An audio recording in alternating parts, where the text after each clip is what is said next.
welcome. Slight housekeeping, say microphones are on mute by default. We're going to open up for questions and answers at the end, and any questions you have kind of mid-session, please put them in the chat. So for those of you that don't know me, I'm Nick Moss. I'm Saepio Services Sales Director. I'm delighted to be showing off our latest managed service capability, MSIM, which is around live cyber crisis simulations. The purpose of today is to demonstrate a example of such a sim and introduce you to the team and to the process. So we launched MSIM on the back of customer feedback who wanted more interactive, more realistic, more immersive experience to test their incident response plans than a traditional tabletop. They wanted to test their crisis communications, help build that muscle memory.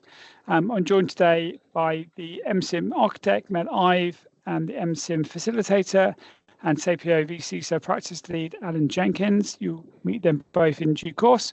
All MSIM are led by a Saepio CISO, and their insights and guidance happens both in real time and in the accompanying report, which produced at the end of the session. We'd like to have an architect on there as well to make sure that things all run smoothly and that the CISO can focus all of their attention on the engagements. You'll see that for yourselves shortly. So, kind of why we're here today. So slightly nihilistic question maybe, like why prepare for anything? So everyone can recognize the value of having a plan to do what to do in the event of a fire, like when to press the alarm, what happens when the alarm is sounded. We follow a plan, a process to evacuate in a certain way to a certain location. And at Saepio, we test our fire alarms every week without fail. We test our plans 3 times a year. We know that down, but what happens in the event of a cyber incident? Well, you hope we know, but it's some people maybe not. So thankfully, office fires are very rare, but sadly, cyber crises are way more common.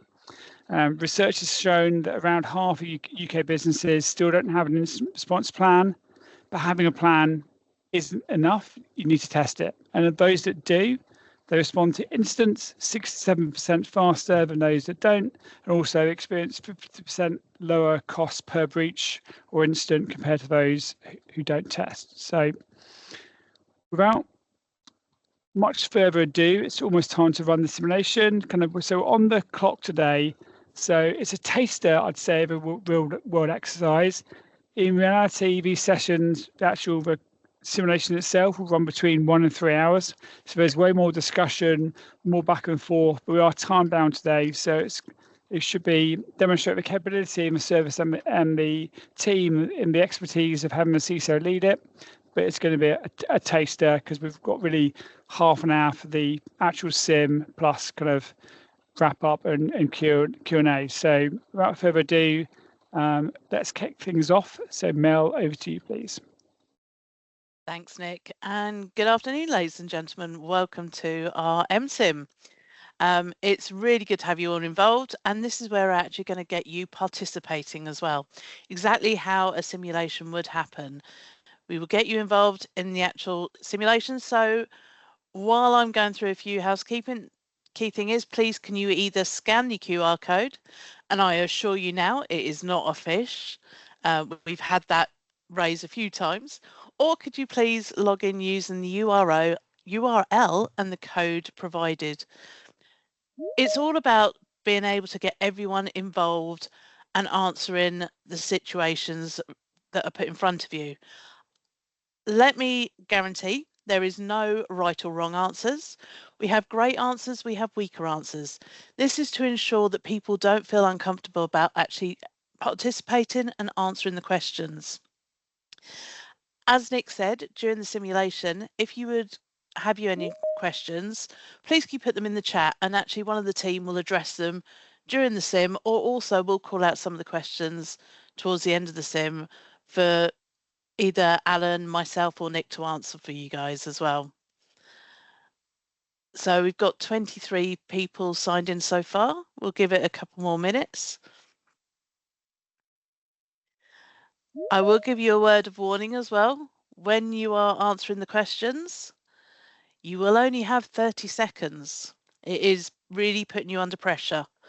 And Alan, no doubt, will introduce me in my teacher's voice, and we will give you a 10-second warning. So we now have 28. No board rubbers today, though, Mel. No board rubbers. You're showing your age, Alan. I know. The mirror tells me that every morning. So we've got 32.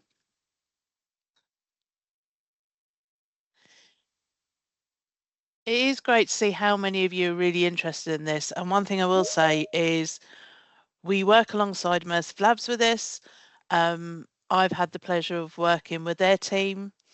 We currently have a library already of 88 scenarios. Many of them are actually, well, all of them are based on real world situations. And we're adding to that each week really at the moment. So anything new that comes up, user will find itself in a scenario. So what I will do is I will stop talking and hand you over to our lovely CISO practice lead and your facilitator for today, Mr. Alan Jenkins. Thank you very much, Mel. And as you just heard, Mel with her school teacher's voice in her architect role that I'm not allowed to call dungeon mistress or master for that matter. But it's a really important role, both behind the scenes and whilst we're running the exercise. Mel handles the technical aspects of it, and I do the easy bit, the facilitation and fronting. But it's very much a team effort. As you will see with the number of participants we've got on this afternoon, that is a challenge in itself. This is probably half the time we would normally do as a minimum, and at least twice the number of participants.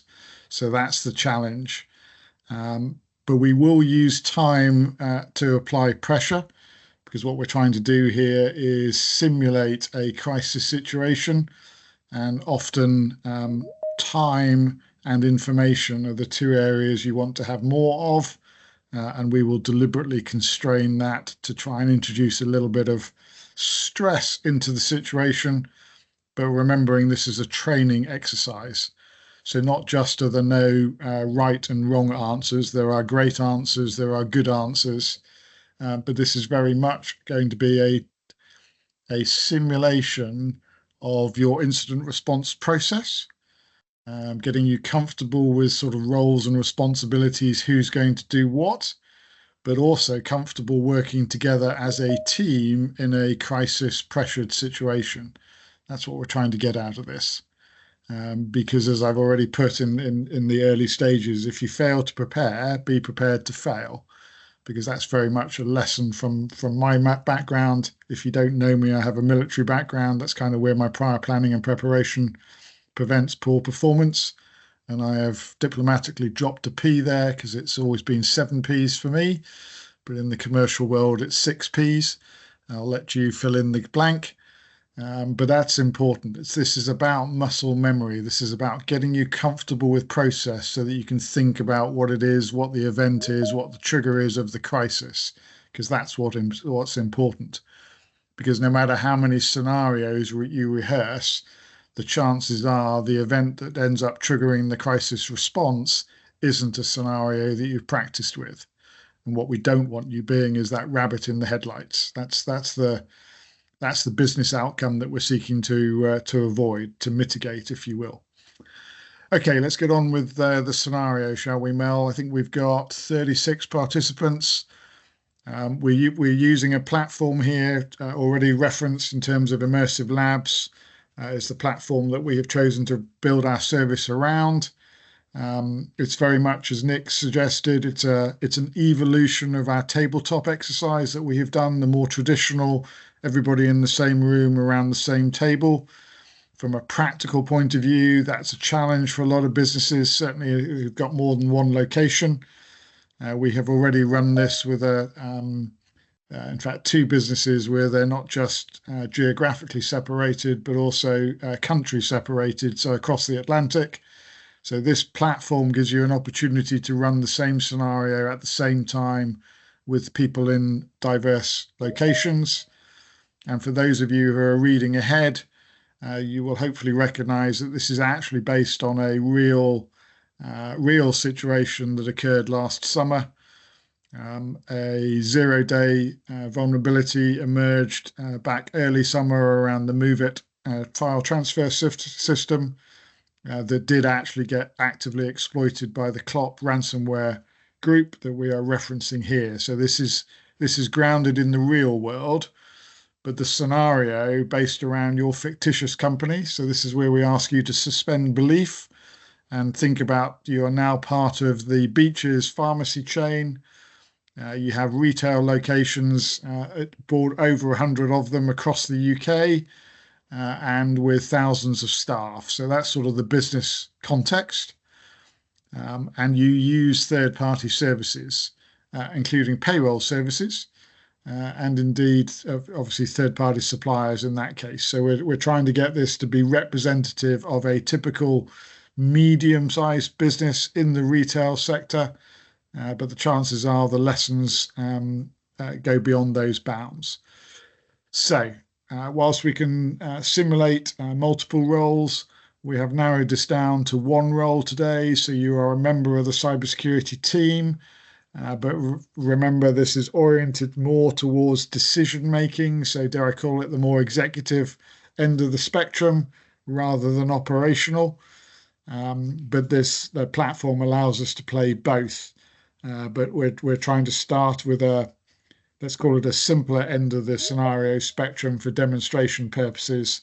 Hopefully you'll be able to extrapolate it. We'll see how it goes. So we've got emerging breaking news, if you will. The a vendor has notified us of a possible vulnerability in their service, MoveIt. It is a zero-day. It, if exploited, would allow unauthorized access to your system, to our system. That's clearly of concern, but we're not quite sure what the impact is. If you think about your risk equation, the vulnerability has been established. We're trying to establish that impact piece. Clearly, the likelihood has gone from 1 in 100 to 100 because it has happened. But what does that mean as a risk to the business? Let's go with the audio file using the capability of the platform. Thank you, Mel. Hi, this is Charlotte from Progress Software. We have been informed of a potential issue with our secure file transfer software, MoveIt, which may have affected customer systems. You are able to find more information plus access to a downloadable fix for the issue from our website. If you have any queries, please do not hesitate to contact us. So that's an example of an audio file we can use to add to the atmosphere. I think we've got a video file coming up just to show you sort of going beyond the tabletop piece in terms of more of the immersion piece to get the atmosphere right. It's quite important. Now we're going to present you the first of our options in the sort of the decision-making chain, and we're going to ask you to vote. So this is to get you used to the methodology here. You should be on the spot. Those of you who've logged in via the URL, you should now be presented with these two options. You have 30 seconds, and unusually, or for the purposes of this, we're not allowing you to collaborate. Clearly, in a real scenario, you would, but even then, we would likely limit that discussion time. Again, it comes back to trying to generate a degree of stress, and we'll let it go through. We are up to 20 responses. We'll give you a few more seconds. How are we doing on the clock, Mel? We have 5 seconds left. Come on, get with it, folks. This is a time bound. We want your participation. That board rubber, metaphorical or otherwise, will be out. We are able to track which of you are playing and which of you are sitting on the fence. The platform will tell us that in the data analytics afterwards. And we will follow up. This is absolutely a situation where we know where you live. We're giving a little bit of extra time, Alan, because I see there's a couple of people that are looking like slow connection. Slow connection or slow decision making? It could. I'm going to blame slow connection and give them the benefit of the doubt. You see, this is the difference in you. That's why you're a teacher or were a teacher. But what we're trying to get here, folks, is to get that sense of, in a sense, it's a sense of jeopardy. Actually, we're putting you on the spot to make a choice, because actually that's what's at the crux of this. When you do this for real, indecision will kill you or will cost your business time and money. This is all about early action, if you will, being proactive to give you a better chance of containing a problem before it gets worse. That's at the heart of crisis management. That does not mean you do things precipitously, but it does mean you've got to do some decision making, gathering around in a circle and looking at each other as to who's going to make the next move. That's what we're trying to discourage. The golden hour is something that applies in crisis management, crisis response.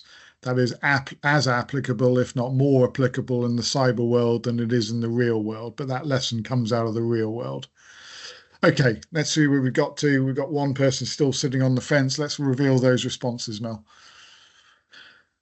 And we do have a split camp, so that's interesting. Okay, we're going to go with option one, not just because that's the majority, but because it is the better of the two answers.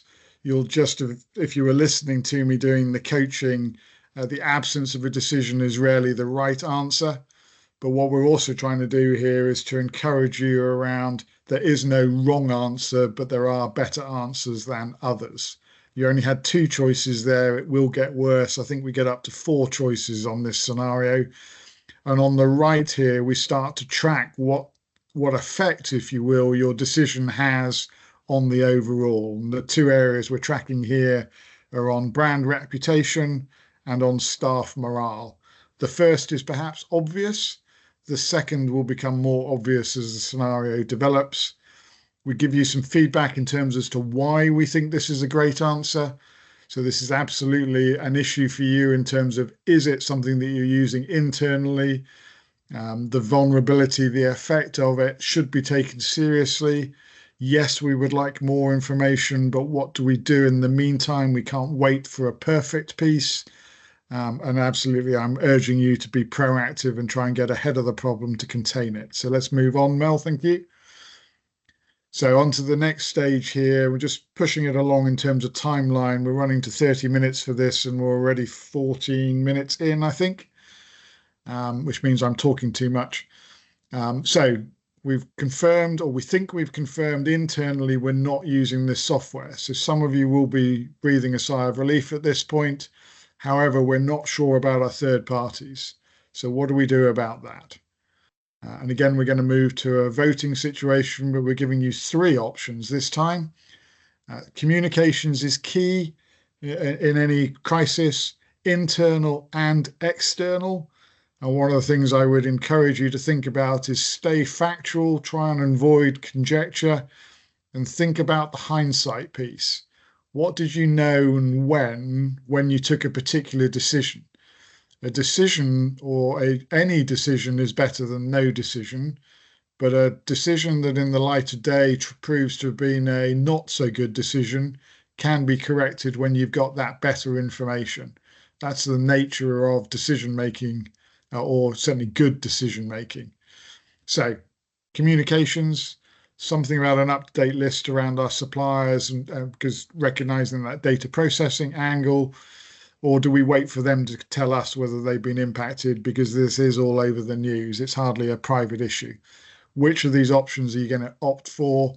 That clock is running. What have we got, Mel? 10 seconds left. 10, 9, 8, 7. Thank you to the 6, 30 that have got off the fence. 5, 7 of 4, you are still on it. 2, 6. 1. And we'll go with the responses. That's the 30 seconds. Keep it going. 4 of you have a look in that mirror. Oh, really interesting. Very much split. I'm glad none of you went for the 3, so you were listening. Is that right? Can we see that? Anybody gone for the third option? Excellent. Nobody went for the third option. Good. That's definitely the weakest option. Now, what we didn't give you as a 4th option was a combination of these, because actually 1 and 2 as a combo is probably better than one of these in isolation. I think in this case, Mel, will go with the majority because I think that in itself would be interesting. Select that one as an option. And what does it tell us about that option? Good one. So the majority of you got the great answer. That means that first answer was a good answer rather than the great answer. That does not mean it's wrong, because actually the communications piece is key. Getting ahead of the breaking news such that you can control it is a good option from a PR point of view. But I will always remind, or I will remind you again, stay factual, stay away from conjecture as far as you can do. So, has this vulnerability exposed any of our data? Have any of our suppliers compromised us? What are we looking at here? Because we've got an update. One of our colleagues in finance has stuck their hands up. Credit to them. We do use MoveIt, or rather they do. We just didn't have it declared on our systems list. We use it to share employee data with a third-party organization who runs our payroll services. That triggers our crisis management team. Can we get this to be a bit larger? Thank you, Mel. So you can read it. I don't know about you. I'm having to peer at the screen, and that's not just my glasses. Okay, so we've started to get an impact. We've now got something empirical around impact, which obviously gives us a risk to the business. That's taken us out of the is this an incident into no, this is a crisis. And it's also triggering our comms, I would suggest. So what do we got in terms of options, Mel?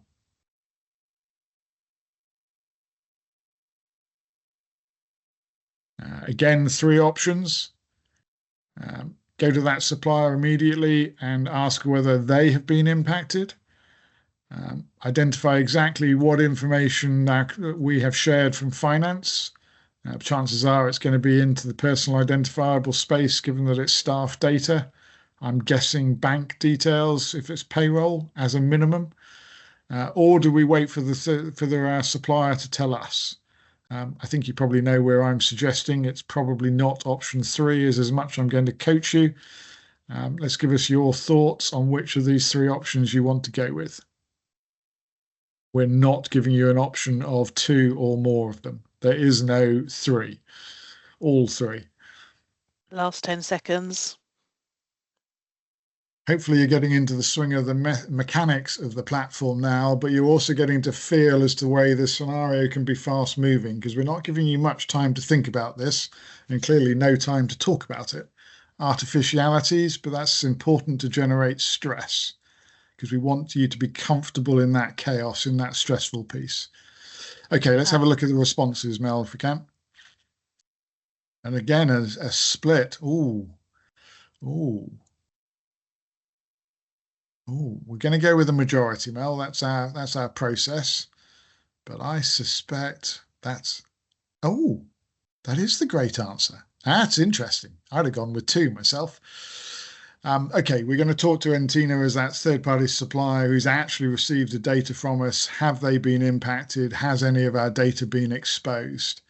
Why are those questions important? Because that starts to get us into thinking about breach and what we've got to do with it. And we will take the scenario that way. Waiting to hear from the supplier is rarely, very rarely, if at all ever, the right answer. Reality, of course, if they were impacted and they've got multiple clients such as ours, they're probably getting a lot of inquiries. So always keep that in mind when you do reach out to your suppliers. They're probably under a bit of pressure themselves.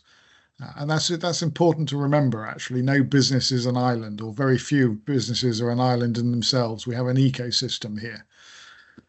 Okay, we contact Entina. They confirm that they have suffered that breach due to the vulnerability. They themselves are currently unsure, but confirm that it does include personal data. Let's have a look at their response, shall we?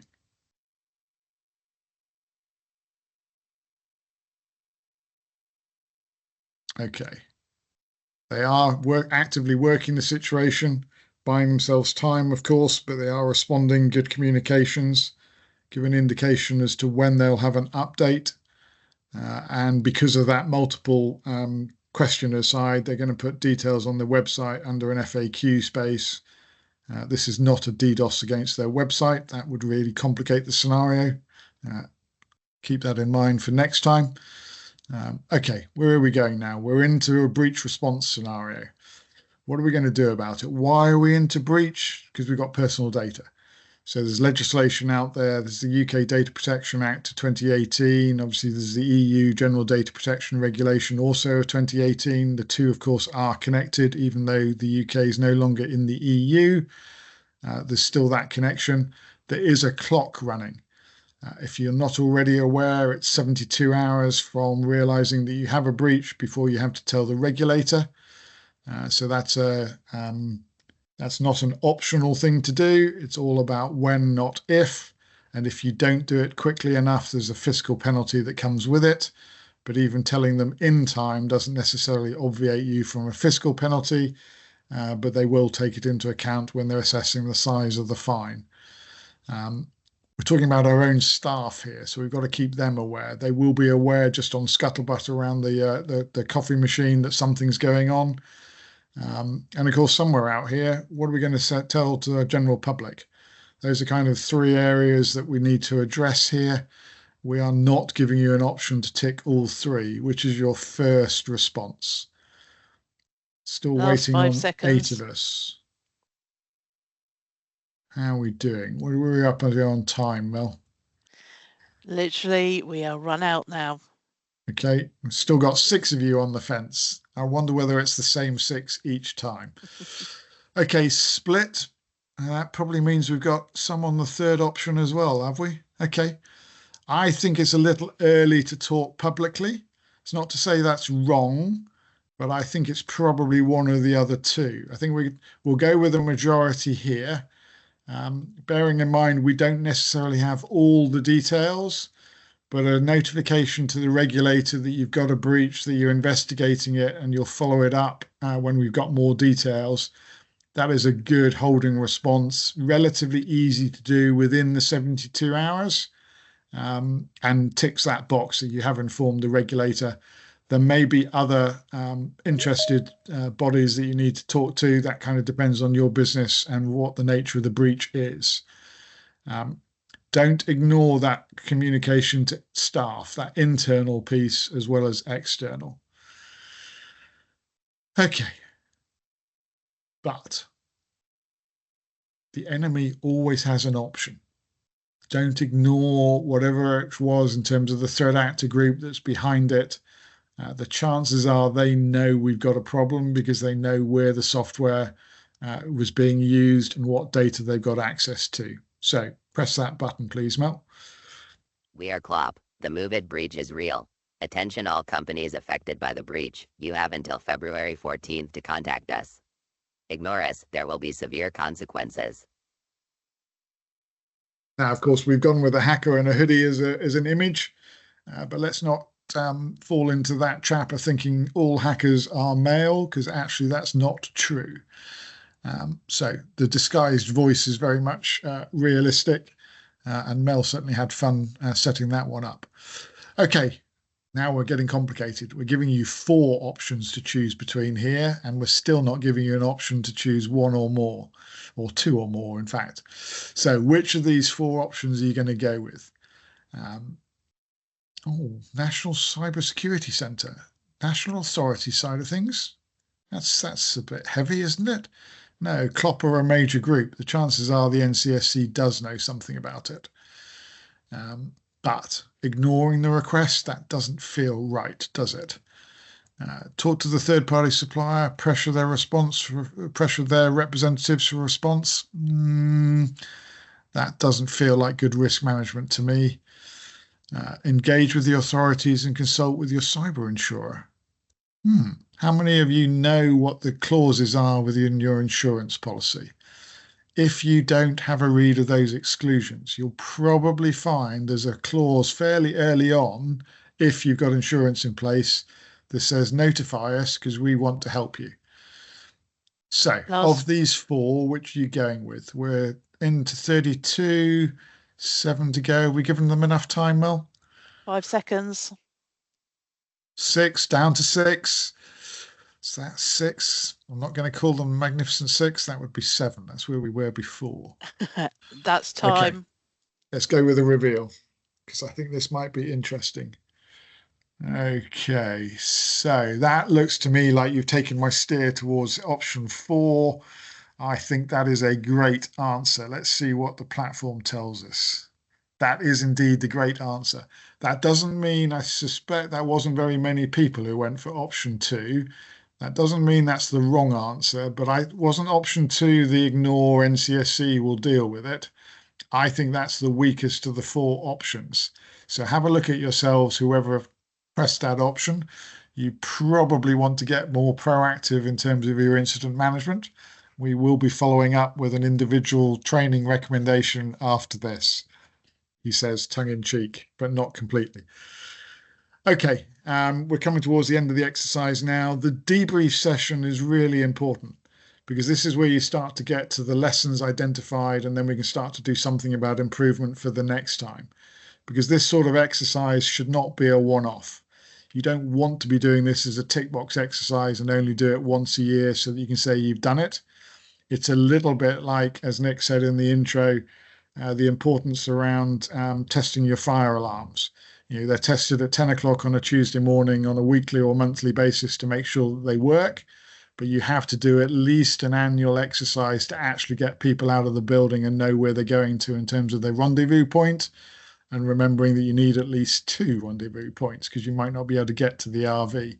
This is very much along those lines. If you remember my opening piece, this is about getting familiar with your processes, getting familiar with your own roles and responsibilities and those of the team around you, and then building that confidence. This is whistle stop. Half an hour for this sort of thing is barely scratching the surface. I've given you some pointers in terms of a free consulting piece, which I don't like doing because I'm in the consulting world for money. I'm not a charity. But yeah, we're trying to give you an understanding of what this is all about and what you will get out of it. But don't think of this as a tick box exercise. This is very much about getting ready for the inevitable. That's not defeatist. That's just reality.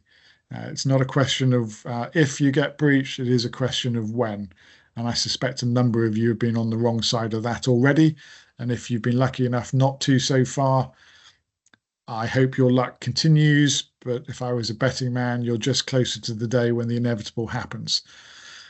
Okay, Nick, I think I will hand back to you in terms of how we will follow it up at this point. Back to you, Nick. Oh, thank you so much for that, Alan. I thought it was really, really useful. Thank you, Mel, for making things run smoothly. So thanks everyone for participating. I say we've got a little bit to cover off in terms of kind of the outputs of doing one of these sims. First one is the report. So these are things that we produce from the stats that the platform gathers. So we tend to we take about a week for us to produce the formal report. We're going to share this kind of Acme report today, which goes through high level kind of what we did, why we did it, what the scenario was. Then you can see in that bottom right hand kind of window of that 4 box is going through the actual injects or questions. The platform likes to call them injects, and the confidence of those answers as went on. So we're going to share this tomorrow morning when we share the follow-up on the recording of the session today. What we'll do next week is actually we're going to run through the actual simulation that we've just been through and share the conclusion recommendations of that as if we've done it for real for like a paid for customer. So you'll see the actual kind of findings of the scenario all just participated in, which should be fun. But again, that takes us about a week to put those together, so don't expect to see that until after the weekend. Before we get into the Q&A space, just a little bit about how we've kind of packaged this up and what the different kind of levels are like. I'm just going to move my window a little bit so I can see my question. Okay, so what you've seen is an example of the core tier, like an out-the-box scenario, and in this case involving the Beaches pharmaceutical or pharmacy chain, and that's one we use. So if you want to do something which is more tailored to your business, then yeah, we can do that at the advanced level, which is where we can use any of the Immersive Labs Crisis Sim library. So it's 77 when I made this slide, probably at the start of January. As Mel said, it's already over closer to 90, so we're adding new stuff all the time. So we can kind of use any of those scenarios. We can tweak the number of injects and how the flow works in theory. And we can also like tailor it so your brand, your industry, your job roles, you want to have that kind of uploaded media, be it a WAV file or a video file from your CEO saying don't negotiate with cyber criminals, wherever it might be. We can do that if you like. With the custom one, it really is the world is your oyster. You want to have a kind of scenario where if you have a alien invasion on an oil rig, in theory we can build it. I mean, I'm not sure that would be particularly pertinent to anyone on the call today, but if you really want to know what that would look like, you can kind of contract us to build something. Whatever level you choose, I think is really important. The kind of all the engagements are led by CISO, so Alan or one of his team. So whether it's core, advanced, or custom, there's always be Saepio CISO kind of running the show and giving their inputs and guidance along the way. And hope you got a good flavour of that today. That Alan knows what he's talking about. He's been through these scenarios for real, and he could tell you more detail. But as the old saying goes, "Been able to kill you," because some of it is quite classified. But yeah, and also the reports are customised. Again, depending on what the actual how the scenario works, and the recommendations are written by the CISO who ran your session. So it's real kind of joined up end to end kind of from the CISO side of things. We package these up as annual licenses with at least 2 per year, and you can choose to kind of how you choose to use that up to you. So you could have like one scenario with your exec team and potentially something different with your tech team or your crisis team. We can mix the service levels. So you could have like 1 core and 1 advanced, or 1 core, 2 advanced, 1 custom. Kind of no kind of hard and fast on what is good and what you want to do. There are kind of some discounts in place where multiple simulations are bundled together and for multi-year commitments as well. So if you want any details on the commercials or a quote, please speak with your account manager.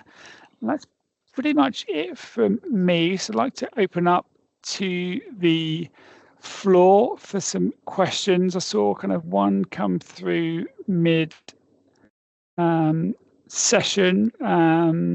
So from Ben, so actually, Alan, this is a question for you. So Ben kind of noted that the reputation scores can decline even when you choose the kind of the best answer.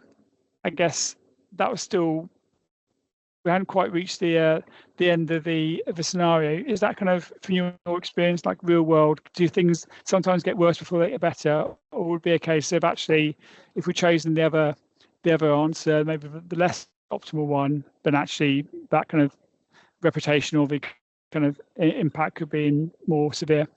No, I don't. I think that's quite realistic. Actually, things do tend to get worse before they get better. What we've seen across the industry as, say, investment in detection controls has improved, so the mean time to detect is reduced. But actually, that's just the first stage of the response piece. The discovery, how long's a piece of string? But what you'll find in the human level is that the human reaction, if you will, to the news is it's doom and gloom, because actually the more we dig, the more questions we ask, arguably the worse it gets. So as we try to explore to illustrate here with the way the scenario went from an internal staff perspective, this was affecting them. It's potentially their payroll details that were compromised. We deliberately didn't necessarily go down the customer route, but it could have been customer details depending upon which system. So from a reputation point of view, it does generally get worse before it gets better. in the real world, for those of you with a long enough memory, the TalkTalk breach of 2018 was a good example of where their public-facing response started well with their CEO in front of the camera, but then she started to depart from the script and get off script, get into conjecture where the facts didn't necessarily support the line she took as the investigation got on. And that did have a detrimental effect on TalkTalk's reputation. But then you get into the humans have a short memory. And we've now got data that suggests, for example, impact on share price, if it's a publicly quoted company, tends to only be about 2 weeks.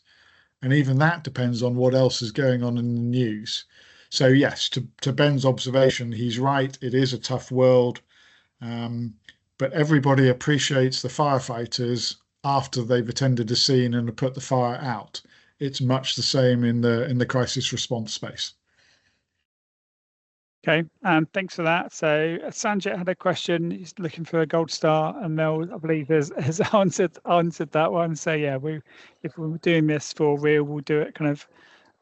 We'll be able to provide the information. We've done it as a taster session. We don't have the. It's been anonymous, but yeah, we get the kind of gamification of these sorts of things, and people wanted to.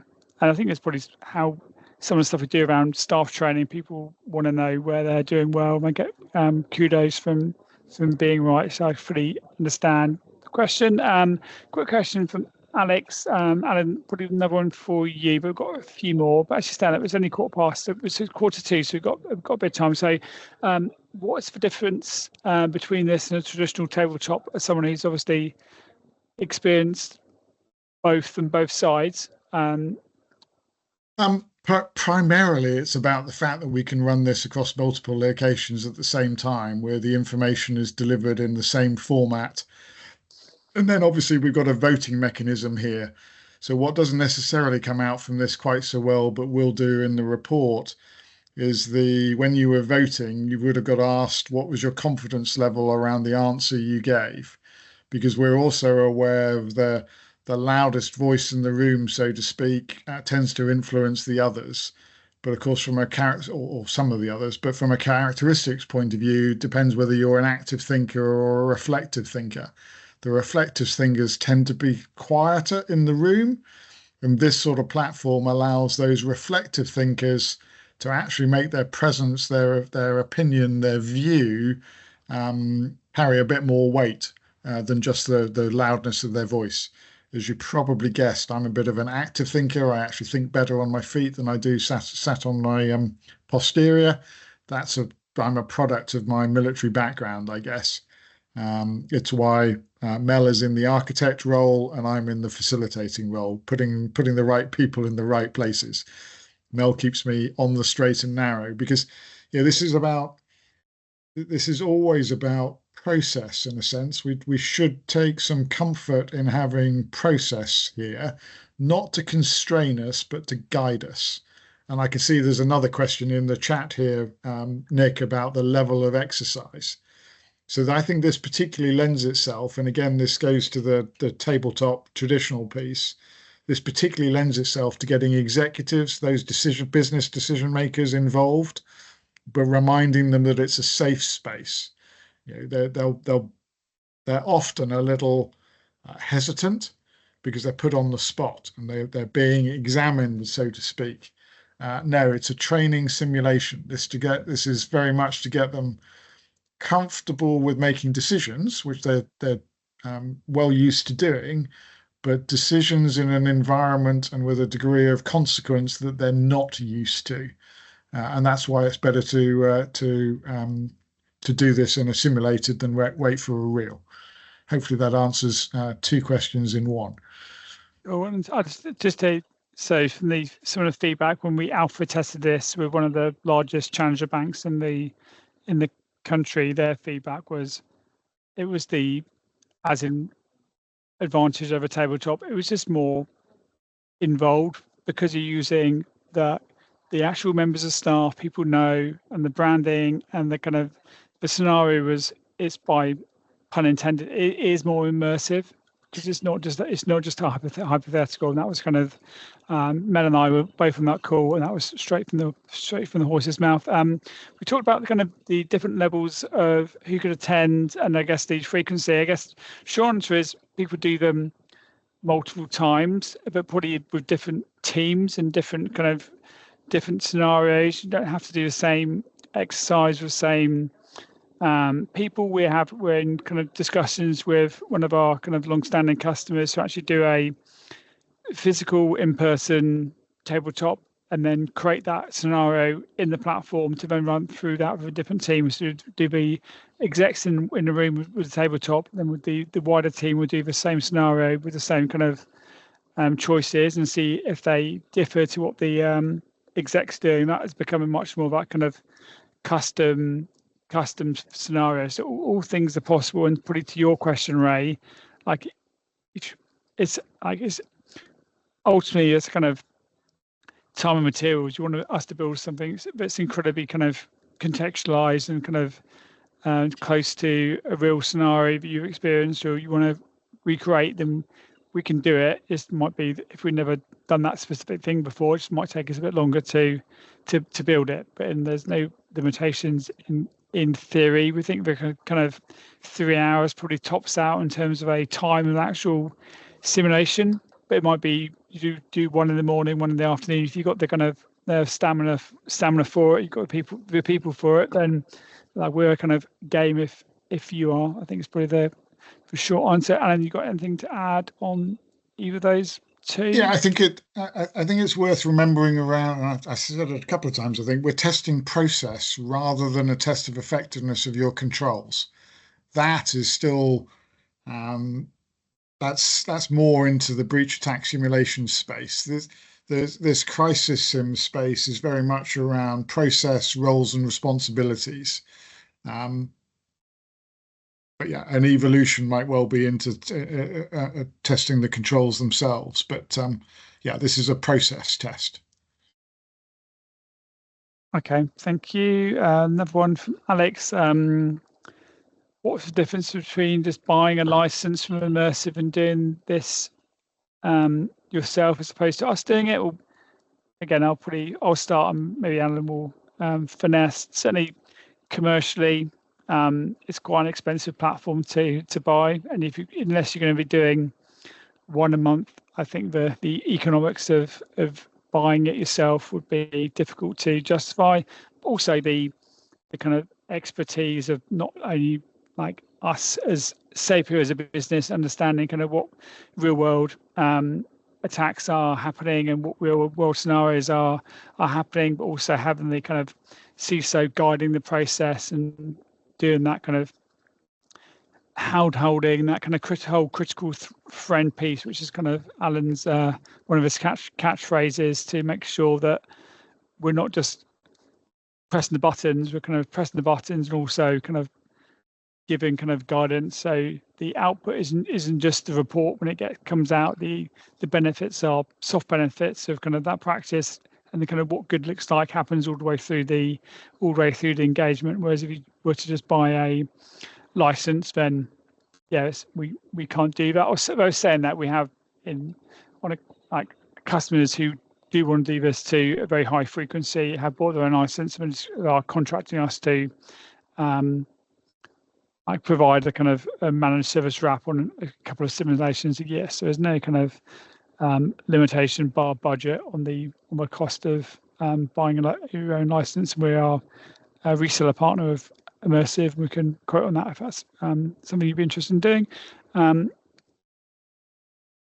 Yeah, I guess Nick, if I may, I think some of that comes down to your own capabilities internally. But this isn't often about competence. This is actually about capacity. It takes a bit of effort to set a scenario up, particularly the more complex scenarios. And Mel as the architect and me as the facilitator, you know, of the two clients who bought the full license themselves, we worked with one of them, not because they had a competency issue, but because they did have a capacity issue. But it was interesting. Even there we were coaching them around, you know, you've only got 2 hours here. just scale back the number of injects, because you'll be surprised by how much discussion goes on at this level. And sure enough, that's what happened.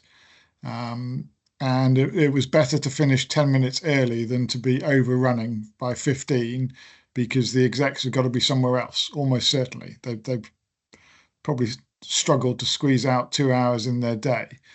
So, the coaching element is probably where we add most value, I think, Nick. It's not just about marking the exam paper and giving them a 68 out of 100. Yep. Good point. And then probably the last one, or maybe say doesn't have to be the last one. We've still got a few minutes left from Rob. Kind of really interesting one. Once you get into, say, the second and third year of doing this, how are we going to be tracking kind of overall kind of maturity or improvements? I guess in theory you could run the same sim like every time and see how the outcomes kind of get better, but I don't think we probably would recommend that. So it's going to be like we have a long history in the Saepio and in the CISO practice of having a methodology of kind of baseline, target, plan, implement, prove, and that's where we're speaking about human risk or supply chain risk or endpoint security or email or anything. We kind of want to understand the situation, understand kind of where the gaps are, try and make things better, and crucially prove we've made a difference. So it's going to be a variation of that. We see kind of as we do more, we learn more, we can start to ask more, and like having it's not as easy a straight line. If you have a very, very easy test, it's easy to pass it. Do you learn more from failing a hard test or acing an easy one? So it's quite kind of quite a lot of context in there. And I would say as we kind of get into kind of years 2 and 3 of doing this, I'm sure we'll start to mature our practices to reflect those improvements. I appreciate we're talking hypotheticals because we've not been doing this for over a year as stands, but in terms of if you were, say, when we do like a CAF assessment, Alan, we kind of looking to see how capable people are from an incident response planning, what their capabilities are, how often they're testing those plans. So it's going to be the similar logic to that. It's just we're using different tools to do the testing, right? Yeah, look, a process will be optimized over time, and it will get to a point where the improvements in the process become fewer once you've done it enough times. But the chances are your people have changed. So that element of making sure everybody is comfortable with their roles and responsibilities, in a 3-year period, and your exec level, you probably got a couple of changes at the executive level in that period, just in terms of normal business cycle. So you need to bring those people up to speed, because you don't want to. I hesitate to use it, but I'm going to go with it. You don't want that weak link at the executive level to impact the overall performance, because if you're not careful, it will do.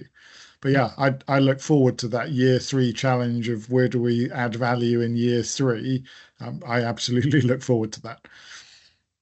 But I think in answer to Rob's question in the chat here, I think it's a combination of those. It's in the report, it's in the feedback, but it's in the ongoing coaching and refinement, because we will add to the complexity of the scenarios as the team confidence builds. We'll have to make things just slightly more stressful. And Mel and I enjoy that. To get back to that, kind of one of my first points is about kind of muscle memory. So once you've been going to the gym for 3 years, you can hopefully lift a few more weights than you could like 2 years previously. So you can like challenge people a bit more, right? So I think it's probably a good note to end on. Thank you everyone so much for joining. Mel, Alan, thanks so much for facilitating and architecting and generally being amazing. Sample Acme report to follow tomorrow. Slide report video of the scenario simulation to follow tomorrow. Actually tailored proper output from the simulation to follow next week. Any questions, ask your Saepio account manager or any of us here. We're happy to answer anything But yeah, thanks everyone for being so engaged and participating. And if you want to do it for yourself, just let us know. We can run one for you in real time. Thanks everyone.